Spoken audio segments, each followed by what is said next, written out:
weren't there a few Kuhenki here last time, too? Where did they all go? Walkies? For Kuhenki? You're not pets, you know. Oh, well, looks like we just came at a bad time. Let's try again tomorrow. There's still a few days until Moon Prayer Night, so we're in no rush. Besides, she needs time to rest anyway.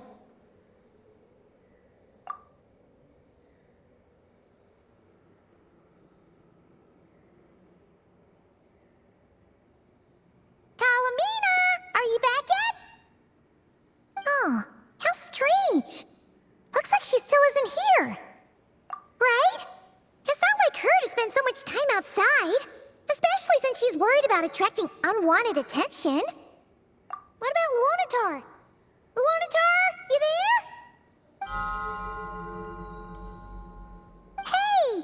Do you know where Kalambina went? Sorry, didn't understand. But if you know where she is, could you take us to her? Yeah, that's even stranger. What about him? Oh, that's not good news. They change color when Kalambina gets weaker, right? And they look super pale right now. Good idea. She might know what's happening.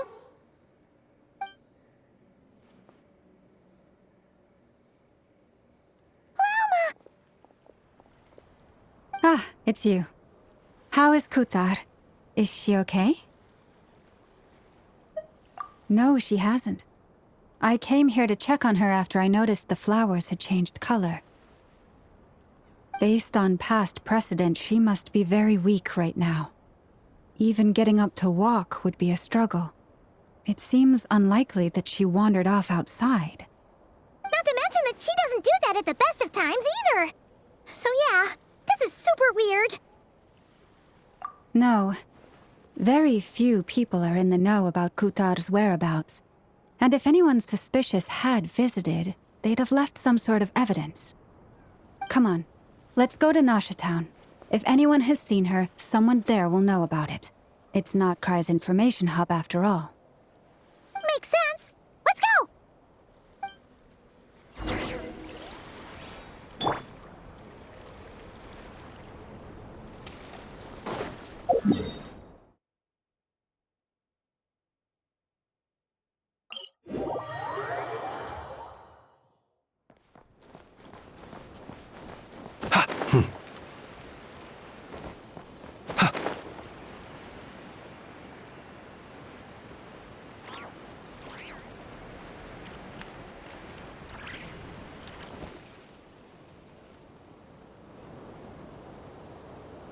Wait a moment. Is it just Paimon, or is this stall kind of suspicious? Is there No, I don't recognize it. Alas, your free and easy adventure time is over. Now, prepare to face the final boss of Nod Cry. Whoa! Where'd that voice come from? Not sure, but it's definitely hostile. No, not that way. The final boss is right here. The sniffer mole? That's the final boss? Surely not. Also, Okay, the jig is up. I'll stop teasing you. Turn around. I'm right behind you.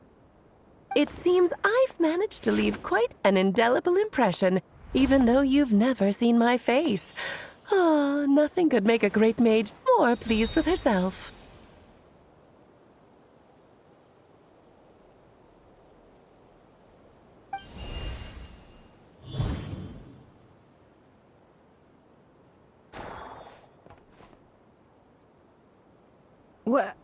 What is going on?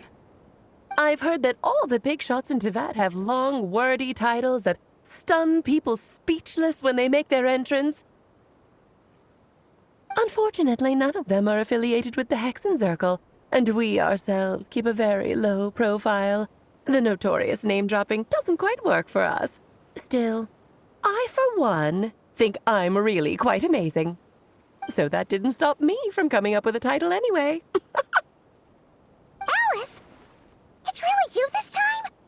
Not a lantern or a dodo but Alice in the flesh? Oh, that's right. So, what do you think? How does it feel to finally meet me? You look like... Oh, that's the first thing you thought. A little surprising, but that actually makes me very happy. Because that means that when Klee grows up, she'll be just as stunningly beautiful as her mother. So she's a friend of yours? Kind of. This is actually the first time we've seen her in person. I see. Madam Mage, that was, quite a powerful entrance. I certainly won't be forgetting it anytime soon. It's okay, Lauma, don't force it. Paimon will do the honors. This is Alice from the Hexen Circle. She's a friend of ours. And of Arcus, too. That's right. She's a good person, just kinda... unpredictable. Well, what is the human heart if not unpredictable? Hmm? If we could not do as we please, how would we differ from machines? I am Lauma, Moon Chanter of the Frost Moon Scions. It is a pleasure to meet you. Oh, I know. Before you got here, I spent a good, 15 minutes getting up to speed on Nodcry's present situation. In other words, I've read the whole in the last episode part, so we can skip the pleasantries. Fair enough. Well, Miss Alice, I can already tell that you have quite a unique personality. He'll get used to it. Paimon sure is. So anyway, what are you doing in Nodcry, Alice? Oh, I thought I told you already. This time, I'm the final boss. And what a formidable foe I shall be. Powerful, confident, decisive, and good luck finding my weak spot. You will never succeed. Aw, drat. My one weakness, and you found it in an instant. Fate has been dealt a devastating blow. Thus falls the great Dodo King. Why are you playing along with this nonsense? For funsies, of course. What's wrong, Paimon? Are you disappointed in me? Am I a gigantic letdown? No, it's just... you seem like a busy lady. And this is the one time you've shown up in person. Paimon figured it would be for something more high stakes than just goofing around. You're quite right. I'm here in Nodcry because something big happened. Something big enough it caught the attention of the Hexen Circle. It concerns the 3 moons, Tevat's borders, and of course, the moon goddess you are currently searching for. Kind of. Why don't we discuss this over a pot of tea? My main reason for coming on this trip to Tevat was, of course, to have some fun. But I do technically have a job to do as well, namely, maintaining the stability of Tevat's borders. I'll skip over the complicated parts, but to sum it up, abyssal energies are all that lie beyond Tevat's border. We'd find ourselves in a real pickle if they ever made it through. And the phantoms you've been seeing are a sign that the border has been disturbed. No wonder they tend to show up around Moon Prayer Night. Is it because the real moon is now so close to us that its power can cross the border? In part, but only a negligible amount passes through. Just enough to influence the verdant crests and so on. And as you've noticed, there has been an unprecedented number of phantoms appearing this year. The influence of the moon beyond the border cannot explain this. No, there is another far greater factor at play. The trilunar syzygy. A trilunar syzygy. Eons ago, before the heavenly principles came to Tevat, it was the then 3 moon goddesses who controlled the laws of this world. Oh, that's exactly it. The three goddesses split these powers amongst themselves, promising never to consolidate them into one singular body. This was meant to keep the world stable. But, fast-forwarding to the present, the eternal moon's marrow is with you, while the iridescent moon's marrow, which should never have appeared in this world, has been retrieved. Add that to the presence of a moon goddess in the flesh and... the power of all three moons is gathered here in Notcry. There hasn't been an event like this since the War of Funerary Flame. And it's having a noticeable effect on Tevat's borders. Because I wish to give my darling daughter a peaceful, sunny environment to grow up in. Is that a good enough reason? Kinda sounds like you're dodging the question, but it does make sense. Well, that's one reason anyway, and the most important one. The others are a little complicated to explain. For instance, cleaning up after dearest Miss R. Albedo could tell you more about that if you're curious, but right now, I have a more important question to ask you. Why are you collecting the moon marrows? I see. Nicole told me about that legend once. Nicole? You mean Mage Anne? Oh, so you remember. Yes, of course. That was a story about fate, her area of expertise.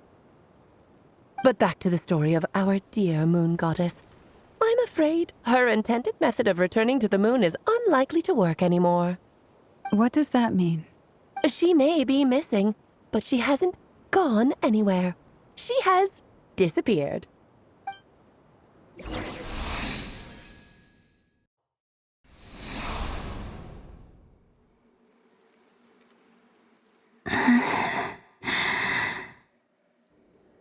My body is so heavy. Wait, no. It's my mind that's heavy. My arms and legs are as light as a feather. What's happening to me? I feel drowsy, like I've been asleep for too long.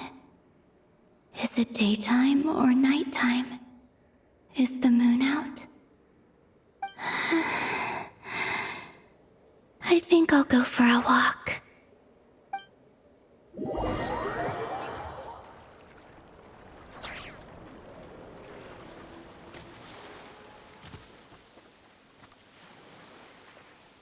Are you out for a walk too?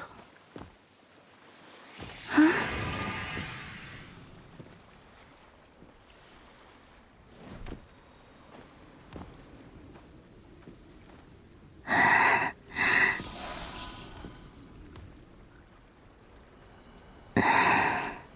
The day has come at last.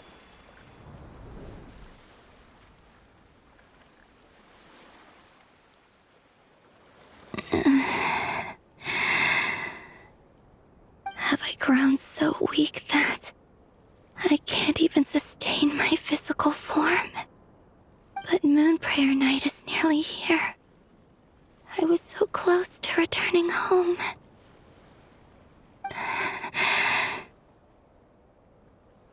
Death is near. Is this how it ends for me? Will I return to the moon after I disappear? Or...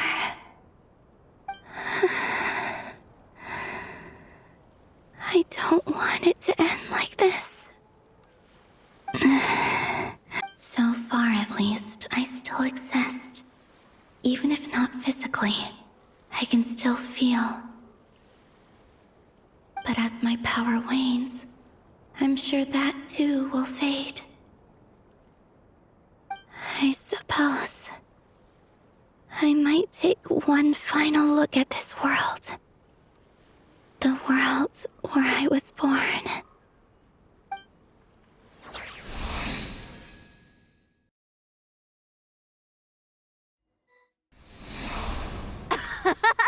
Come on! Come on! Wait for me! The Frost Moon Enclave. How much it has changed since I was born. These decorations, they're so heavy. It's times like this when you kind of wish men could be priestesses and acolytes. How fascinating. I've never had the chance to be privy to people's private lives in this way. In the past, people would get so solemn and serious the moment I showed my face, like they were frozen stiff. Karina, Lametti, it's time to eat. Coming. I want to watch them a little longer.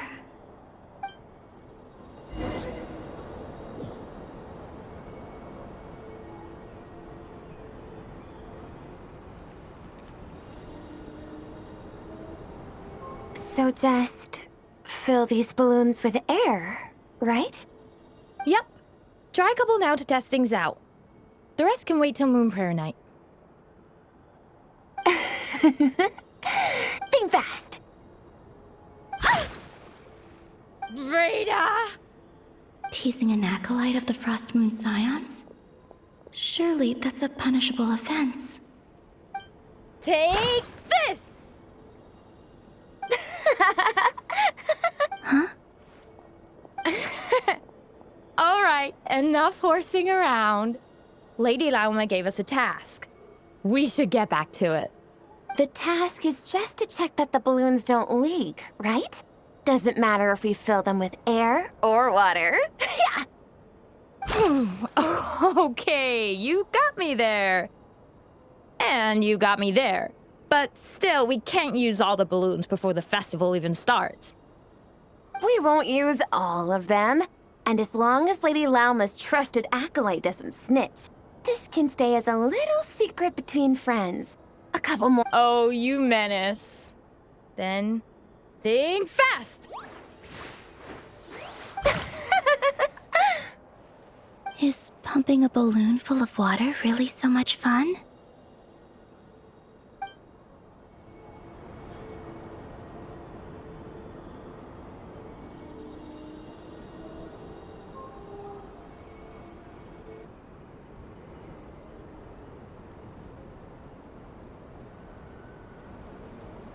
I'm sure you're both tired from playing all day. Come on, eat up. A plain, humble meal. That has always been the way of the Frost Moon Scions. Huh? How come Lametti got a midsummer berry dessert? I always get lockaberry. I don't mind sharing. You can have a bite of mine if I get to have a bite of yours. They're sharing food? I've never shared food with anyone before. Even at the Harbinger tea parties, everyone just ate off their own plate. And when I couldn't finish my food offerings from the Frost Moon Scions, they'd leave the leftovers out under the moonlight for the animals to claim. Hey! That was 2 bites! Oh, then you can have another bite of mine. Oh, you too. Oh, don't fret now. Here, have some of Granny's too. So this is what it means to be family.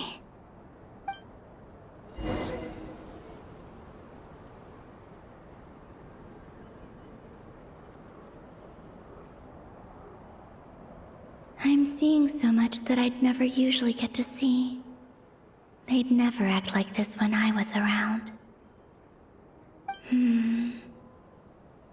It's nice, being able to just watch people in peace in these final moments. What a rare opportunity. I think I'll go take a look around Nasha Town, too. Maybe the Traveler will be there.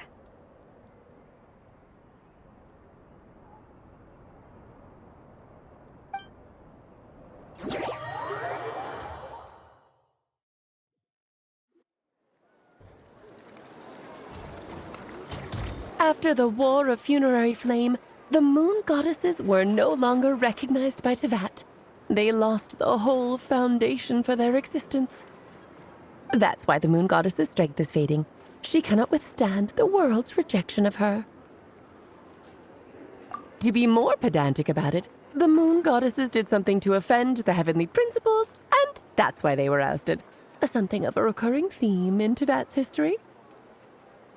Theoretically, speaking so candidly should put me in their crosshairs too, but they can't tell me what to do.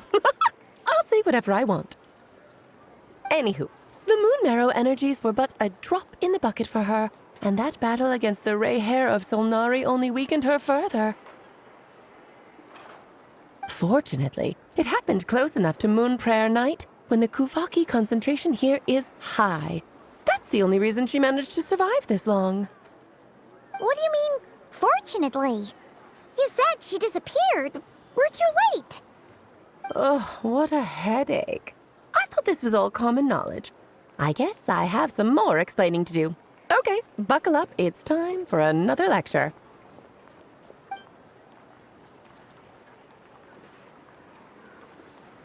Now, I said earlier that the moon goddesses lost the foundation for their existence.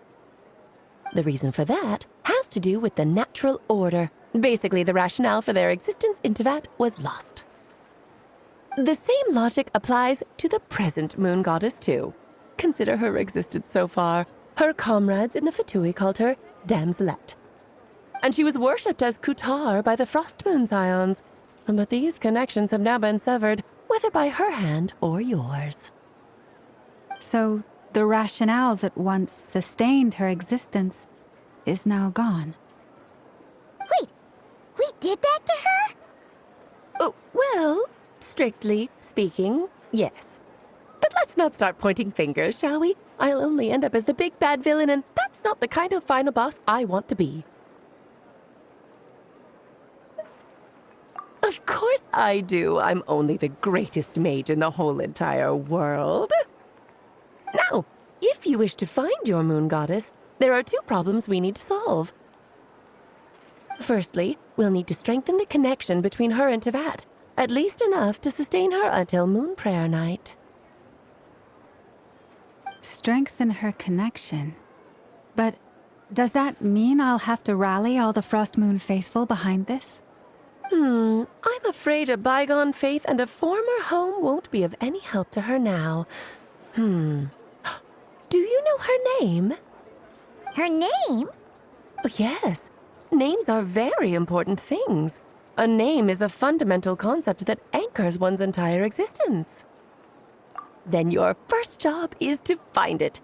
As a moon goddess, I'm sure she must have a name she identifies with. Neither Columbina nor Kutar is her true name, and she's never really accepted either of them. So, finding out her real name is enough to sustain her existence?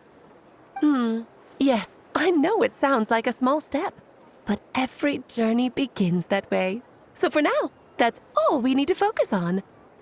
The second problem is with her plan to use the moon marrows to return to the moon. Unfortunately, piercing through the false sky will take an enormous amount of power.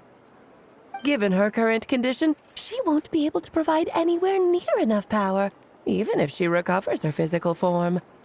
But no need to fret. Nicole's the expert in this field, and I'm sure she'll figure something out. Wait, Mage N is going to help us out too? That means we've got 2 Hexencircle mages on the case. This is turning into a pretty big deal. Actually, this is more of a side quest for me. Like you said, I'm a busy lady, so I can't stay for too long. I'll have to return to Teyvat's border soon. That's the upside you get for looking out for my little Klee. Hopefully that will incentivize you to carry on keeping her company in the future. Anyway, jokes aside, you'd better get moving. It will take quite a miracle for the moon goddess's consciousness to hold out till Moon Prayer Night. Oh, I suppose I might as well tell you where Nicole is before I leave. Off you go now. Time to meet your new friend. Oh, yes, and a little suggestion. Don't forget to mind your heads. What? I wonder how Durin's doing. I should really go see him before I head back. You really are super busy. I most certainly am. There's so many children I have to keep tabs on just in Mondstadt. Durin, Albedo, Venti, Varga. Klee didn't make the list, huh? Of course not. Klee is my pride and joy. I have no qualms about her, because she's the best child in the whole wide world. Oh, yep. Klee's a little angel. I'm glad you agree. Well, all the best. See you when I see you.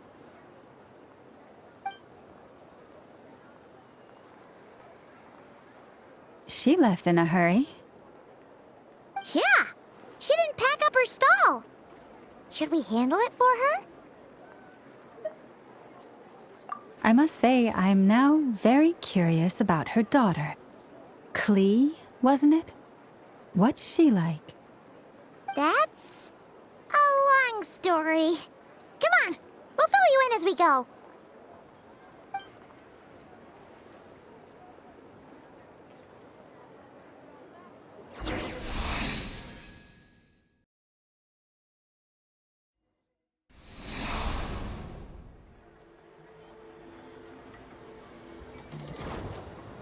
What a lively place.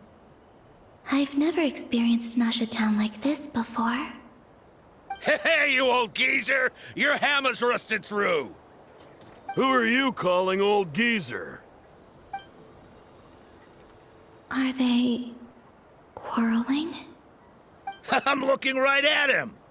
You've really gone downhill since giving your daughter free rein in the workshop. Can you even swing a hammer anymore?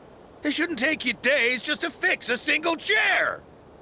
You might as well use that hammer to massage my back for all the good it's doing. Don't run your mouth, or you'll get a back massage that'll put you in bed for the rest of your life. Look, the materials haven't arrived yet, all right? You know how busy it gets in the days before Moon Prayer Night. I'll bet you send all the materials to your little princess. Blood's always thicker than water, huh? All right, you've made your point, Uncle Koski. As soon as the materials arrive, fixing your chair will be the #1 priority. And Dad, if you've got time to chat, why don't you lend me a hand, See? Lolka knows what the score is. I guess they're friends. But the way they spoke to each other was so ugly. Then again, it wouldn't be the first time I've seen something like this. Columbina! Sing outside my door in the middle of the night one more time, and I'll unscrew your vocal cords. You hear me? Oh, Zandrone. So that was her way of trying to be friends with me. What a pity. I won't get the chance to say any ugly things in reply.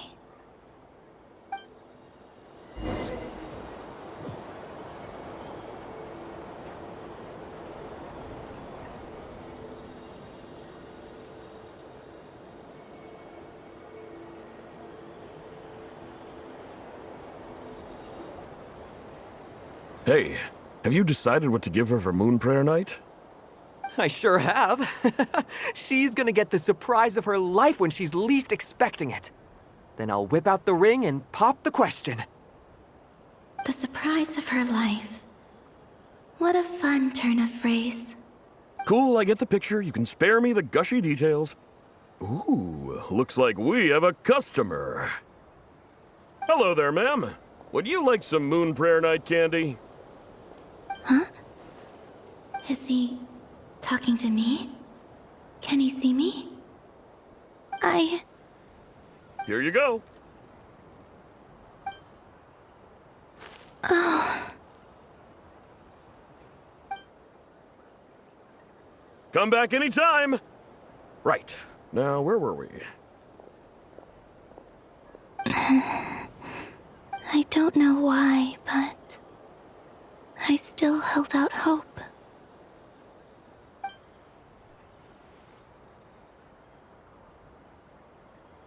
The most important thing right now is to find that mage. This name thing seems super important too, but where do we even start looking? I'd better go pay the Fatui a visit.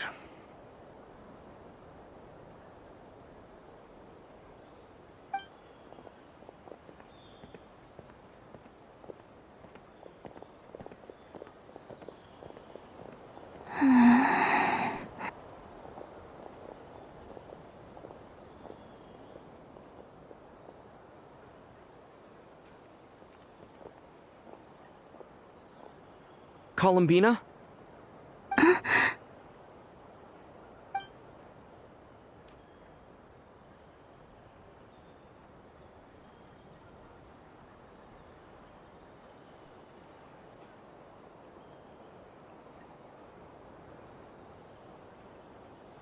Traveler?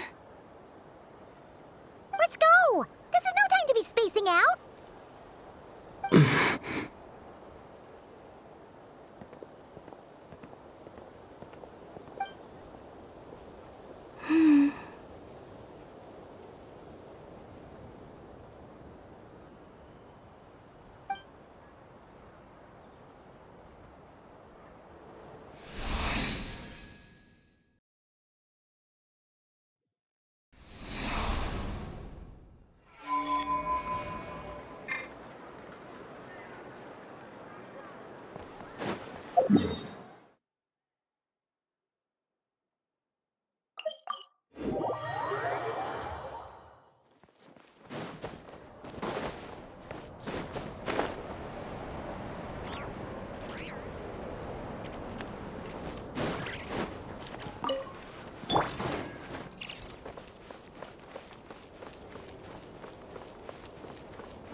Where are they going? They mentioned a mage and... a name? So, Mr. Varka, are you acquainted with this Nicole? Or should I call her Mage N? Not really. We've never met, though she has come up in conversation. From what I've gathered, Alice kinda took Nicole under her wing. Taught her how to speak in a more ladylike fashion, that kind of thing. Huh. Hard to imagine Alice as an etiquette coach. Yeah. Alice is a larger-than-life personality, I'll give you that. But then again, that's why she's able to draw such an eclectic mix of people into her inner circle. If I remember correctly, being an interesting person is actually one of her main entry requirements. So, if you ever wanted to join the Hexenzirkel, I'm sure you'd both be eligible to apply. Hey! Don't go around making promises on Alice's behalf! I wouldn't dare. I'm just trying to paint a picture of the Hexenzirkel for you. Okay, sure. Anyway, since none of us have ever met Nicole, how are we supposed to find her? We can't just go up to every woman in sight and ask, "Hey, are you Nicole?" Maybe something she's wearing will give it away? Like, a windbloom pinned to her chest or something. Wait a minute. Alice never said Nicole was from Mondstadt. Oh, true.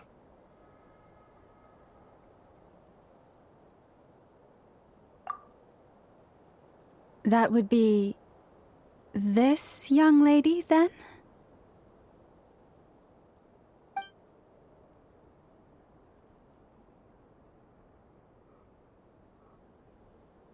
Hey there! Sorry to disturb you, but... are you Miss Nicole? Varka, Knight of Boreas of the Knights of Favonius. Alice might have mentioned me before. Mm-mm. Ah! If we got the wrong person? Sorry.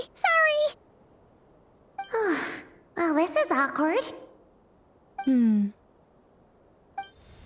When I shook my head, I meant, no, Alice hasn't mentioned you before. Huh? Where is this voice coming from? My apologies. For certain reasons, I am unable to speak.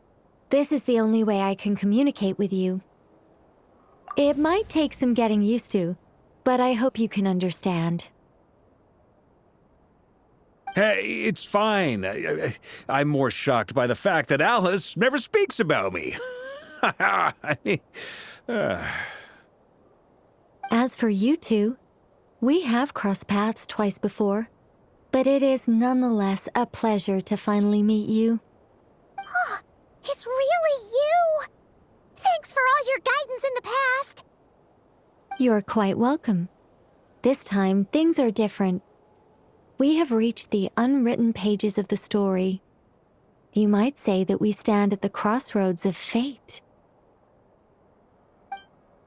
Now then, allow me to formally introduce myself. My name is...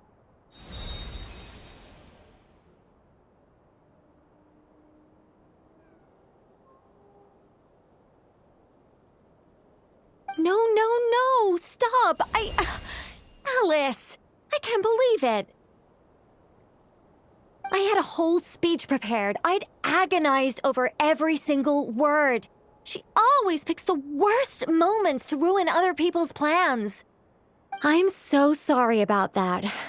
Alice took the liberty of devising some bespoke self-introduction magic for each member of the Hexen Circle. But I could have sworn I deleted all of the triggering conditions for it. How did it bypass everything? Oh gosh, this is so embarrassing. This is a very different side of Nicole than what we're used to. Is she not used to face-to-face interactions? Don't worry about it. We've seen that introduction magic once already, so it wasn't too much of a shock. Please go on, Miss Nicole. We'd love to hear what you have to say, or, well, communicate. Huh? Are they talking to this lady? But... Will you all promise to forget that horrendously embarrassing introduction? sorry, embarrassing. When?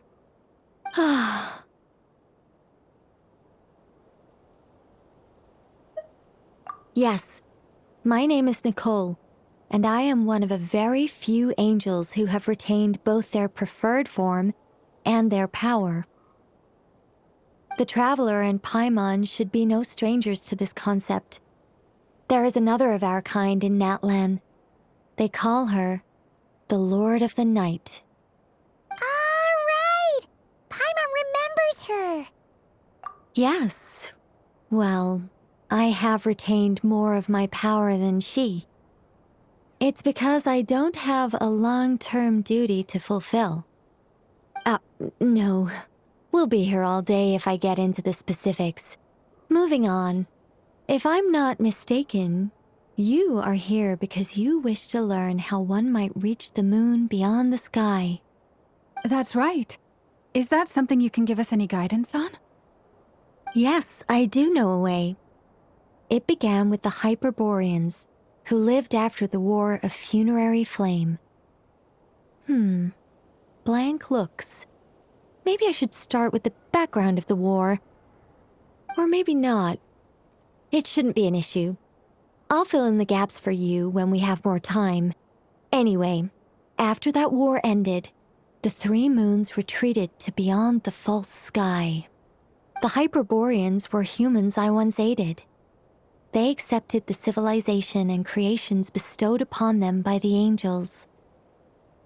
But despite accepting many blessings of the angels, many among them still held on to their faith in the moons. They were reluctant to accept the new order.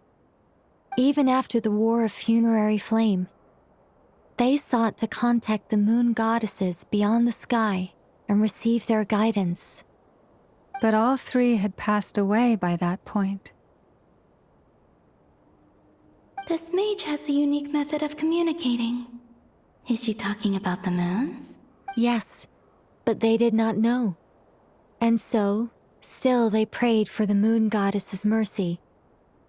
After building titanic structures that consumed vast amounts of Kuvaki, at last they glimpsed the moons and heard their voices. But of course, they were gravely disappointed, for it was then that they realized the three moon goddesses were dead. Oh, that's such a sad story. It is. Humanity was in a very sorry state at that time. The angels who had once aided them were gone, and the war of funerary flames had left them homeless and destitute. Just a second, I gotta ask. How relevant is all this history to the task at hand? Well, I mean, it's... Okay, it seems we've drifted into irrelevant narrative waters. It's been a while since I've had the chance to speak inside someone's head. As soon as I got started, I lost control and the words just flowed out like a waterfall. What I'm trying to say is... Right, yes, that's it. The relevant part is the ritual created by the Hyperboreans. The fact that they bypassed the false sky and saw the true moons implies that they successfully built a connection between Tevat and the outside world. Which means, with enough Kuvaki and a sufficiently stable connection, it should be feasible to send one person over the border. Okay, so they built some kind of portal? Oh, yes. A portal. Yes. Is something wrong? You sound disappointed. I just didn't expect you to summarize it so well. It turns out I could have said all that in one word, if only I'd managed to think of it. No, please, it's fine. This is invaluable knowledge. I'll be sure to record and preserve everything in writing. Oh, really? Well, in that case, I suppose I could backtrack and add some more detail. I did gloss over a few things so far. Whoa, whoa, whoa, time out. Let's summarize what we've got first. The Hyperboreans were the last ones to use this method, right? So we somehow need to find whatever structure they built and make sure there's enough Kuvaki to power it up. Luckily, we have the moon marrow of both the eternal and iridescent moons, so we're all good for Kuvaki. Which means the key issue we need to focus on is finding the place. Am I right so far? Yes. Although I expect the structure is long gone by now. That said, what if we could take advantage of the phantoms to travel back to a time when it still existed? Well, travel back isn't quite accurate. It's more like we'd be creating a handshake between 2 points in space-time. We wouldn't even have to pick a time when it still existed. It could just be a time when it still appeared in phantom form via projection, or we could project our own phantoms, fold them together,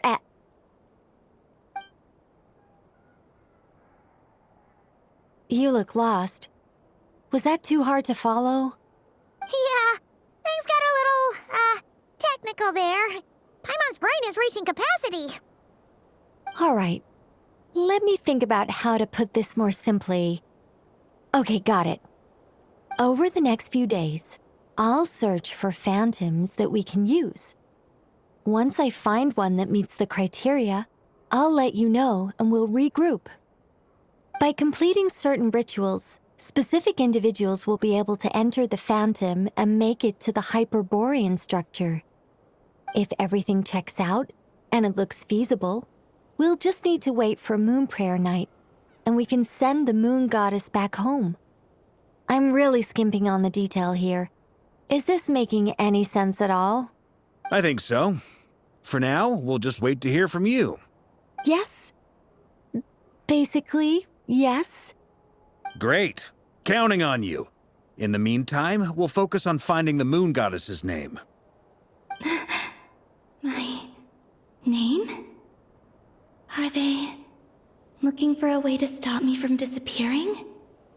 Excuse me, Miss... Go on, Miss Nicole. This conversation was a little all over the place. I didn't catch your name. I am Lauma, of the Frost Moon Scions. Ah, I did wonder. I noticed that you listened very intently when I spoke about Hyperborea and the moon's history. If you'd be interested, I'd love to visit you this evening and go through it again in greater detail. Also, if you were serious about making a record, it would be too risky to simply write down the raw details as is. I would suggest some tweaks. Maybe rewrite the stories as fairy tales or fables, perhaps even prayers. Anyway, we can cross that bridge when we come to it. So, see you later then? Oh, and no need to prepare anything. Just a cup of tea will do. See ya! She seems friendly. It's just... It's so nice to find someone who's actually willing to listen. I've been dying for a chance to finally go through all this systematically from start to finish. Any longer and I'd probably start forgetting it. Now Paimon gets why Alice told us to mind our heads. Ha ha ha ha, what did I tell you? A lot of quirky people in Alice's orbit. Now then, the next order of business is, where do we start looking for the moon goddess's name? Maybe the rest of what Nicole has to say might give us some clues. Once I've heard her out, I'll summarize the salient points and share them with you all. I'm also inclined to review our other documents. Yes, our faith was first established by our Hyperborean ancestors, but many of the more factually accurate records are from after Kutar's birth. Sounds like we're gonna follow Columbina's journey through Devat, huh? In that case, we'll start by heading to the Frostmoon Enclave. Sounds like a plan. Take this with you. I'll see about getting in touch with the Fatui. It'll probably just be Arlecchino and Sandroni again. They're the only ones who would want to help. Thank you, Mr. Varka. Ha ha ha ha ha, don't mention it. Honestly, I'm more comfortable dealing with the Fatui than prying into the details of a young lady's childhood. Catch you later. I should follow them, just in case there's some way that I can help.